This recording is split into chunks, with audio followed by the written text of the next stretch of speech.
Allez, on plonge directement dans le vif du sujet. L'augmentation fulgurante des loyers dans les grandes villes, c'est vraiment le sujet omniprésent en ce moment.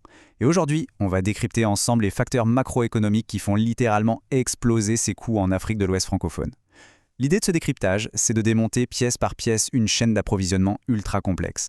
Parce que non, ce n'est pas juste une histoire de propriétaires un peu trop gourmands. C'est un véritable engrenage économique et structurel qu'il faut vraiment piger pour comprendre pourquoi se loger coûte de plus en plus cher. Et l'ampleur de la situation est juste phénoménale. Si on prend Abidjan par exemple, une métropole tentaculaire, ultra dynamique qui n'arrête pas de muter. Vu de haut, ça donne le vertige, et c'est exactement le même vertige que ressentent les habitants face au coût de la vie au quotidien. L'urbanisation éclair transforme complètement le paysage, c'est clair, mais elle met aussi une pression monstrueuse sur les infrastructures qui sont déjà là. Du coup, pour comprendre cette flambée des loyers, on doit d'abord prendre conscience de l'échelle massive à laquelle une ville comme ça fonctionne. Alors, au programme de notre analyse aujourd'hui, on va d'abord aborder l'explosion urbaine d'Abidjan, puis la pression de la demande, la flambée des terrains, le poids énorme des matériaux et pour finir le boom de l'immobilier moderne. On commence tout de suite avec nos deux premiers points, l'explosion urbaine d'Abidjan et cette fameuse pression de la demande. Et le contraste est carrément frappant. D'un côté, on a une réalité brute, une densité de population extrême, des rues qui grouillent de monde, une activité qui ne s'arrête jamais. Et de l'autre, quelle est la réponse du système face à cette marée humaine? Un simple petit formulaire de demande de logement social. Ça montre bien comment une demande gigantesque vient complètement saturer une offre administrativement super lourde. Honnêtement, il n'y a pas besoin d'être un expert en économie pour capter que la file d'attente pour un logement abordable est juste interminable. Et forcément, cette rareté fait complètement décoller les prix sur le marché privé. Ce qui nous amène à la suite, la flambée des terrains et le poids des matériaux. Le truc crucial ici, c'est de bien comprendre l'anatomie financière d'un bâtiment. En fait, tout projet immobilier suit une feuille de route super stricte. D'abord, on acquiert le terrain, ensuite on achète les matériaux et enfin on passe à la construction. Et chacune de ces étapes représente un coût qui monte, et la dure réalité économique, c'est que la totalité de ces dépenses finit toujours par atterrir tout au bout de la chaîne. Où ça? Directement sur la quittance du locataire.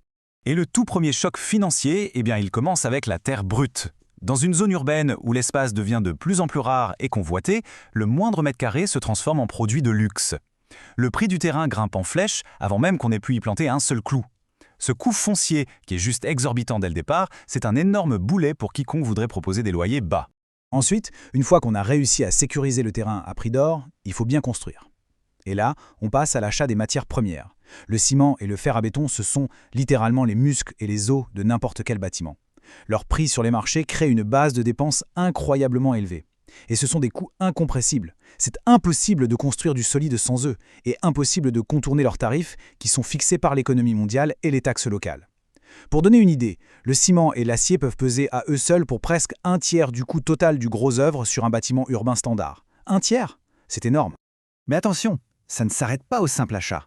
La logistique derrière, c'est une machine implacable. Acheminer des matériaux aussi lourds depuis les zones de production ou les ports jusqu'en plein centre-ville d'Abidjan, ça implique du carburant, de l'entretien, des salaires pour les chauffeurs et bien sûr, des heures perdues dans les bouchons. Toute cette logistique un peu invisible vient de gonfler encore davantage une facture qui est déjà bien salée. Et puis, il y a la réalité du chantier en lui-même. Un site en pleine activité, avec ses échafaudages dans tous les sens et ses équipes d'ouvriers, ça demande une mobilisation de capital immense. La main-d'œuvre, les équipements de levage, les assurances, la sécurité. Bâtir de zéro, c'est vraiment une opération titanesque. C'est cette réalité brute du terrain qui vient confirmer un fait simple. Financièrement, c'est juste impossible de construire à bas coût sans avoir d'énormes subventions derrière. L'inflation des loyers, en fait, elle prend racine directement dans la boue de ces chantiers. Allez, on passe à notre dernier point, le boom de l'immobilier moderne.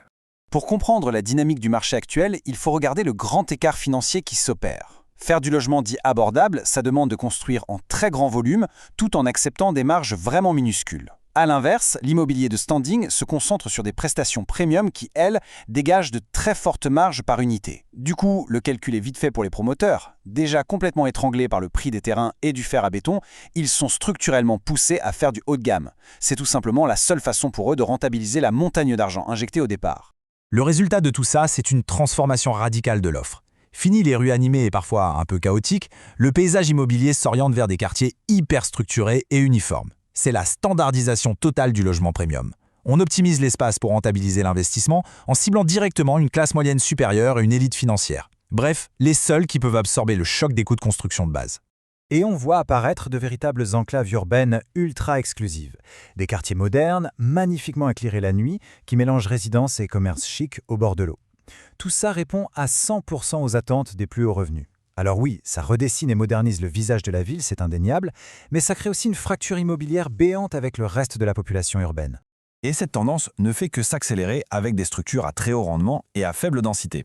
Si on prend l'exemple d'une villa moderne à plusieurs étages, son but premier, ce n'est absolument pas de loger un maximum de familles sur une même parcelle. Non, l'objectif, c'est de maximiser le rendement financier par mètre carré. On met le paquet sur l'exclusivité, l'espace privé et le design très haut de gamme.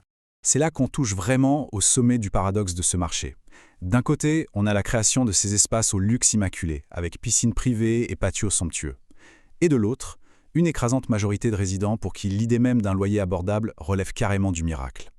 La machine immobilière tourne à plein régime, elle produit des bâtiments superbes, mais elle ne résout absolument pas la crise fondamentale du logement. Pourquoi ? Parce qu'elle ne s'adresse tout simplement pas au même public. Alors, face au prix implacable du ciment et au coût stratosphérique de la terre en ville, une question s'impose de plus en plus.